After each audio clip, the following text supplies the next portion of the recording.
2024 সালের 5 অগাস্ট ছাত্র জনতার অভ্যুত্থানে আওয়ামী লীগ সরকার পতনের পরদিন বিলুপ্ত হয় দ্বাদশ সংসদ। মাঝে অন্তর্বর্তী সরকারের 18 মাসের শাসনামল কেটেছে সংসদ অধিবেশন ছাড়াই। নতুন সরকারের আমলে দীর্ঘ 583 দিন পর আজ অনুষ্ঠিত হল ত্রয়োদশ সংসদের প্রথম অধিবেশন।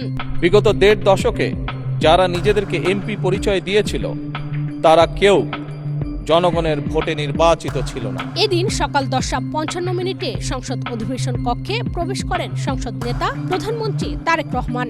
এ সময়ে সরকার ও বিরোধী দলের সদস্যরা টেবিল চাপড়ে তাকে অভিনন্দন জানান। বিকাশ পেমেন্টে 10,000 টাকার বেশি অফার, শপিং চলছে তো।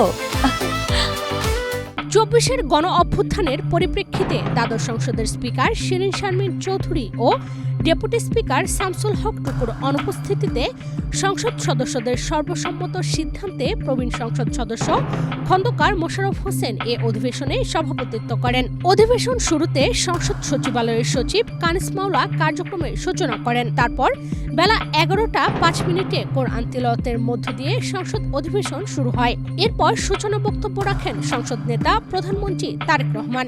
এরই মাধ্যমে দীর্ঘ 20 মাস পর শুরু হলো সংসদ অধিবেশন।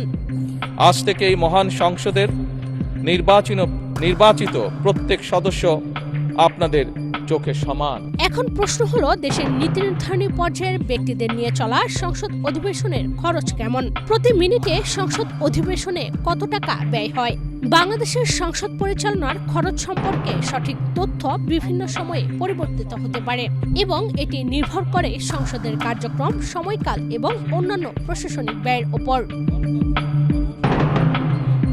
ট্রান্সপারেন্সি ইন্টারন্যাশনালের রিপোর্ট অনুসারে 11তম সংসদের প্রথম 22 অধিবেশনের পর্যালোচনায় দেখা যায় প্রতি মিনিটে গড়ে 2,72,364 টাকা খরচ হয়েছে সংসদীয় কার্যক্রম চালানোর জন্য। এদিকে আওয়ামী লীগ সরকারের পতনের কারণে দ্বাদশ সংসদের কার্যকাল মাত্র 6 মাস হওয়ায় এই সময়ের হিসেব কোথাও উল্লেখ নেই। মাঝে কেটে গেছে প্রায় 3 বছর। এ সময়ের মধ্যে জীবনযাত্রার ব্যয় বেড়েছে বহুগুণে। সেই হিসেবে এবং আগের সংসদের ব্যয়ের হিসাব ধরে অনুমান করা যেতে পারে এবছর সংসদ অধিবেশনেও প্রতি মিনিটে আনুমানিক ব্যয় প্রায় 3.5 লাখ টাকা।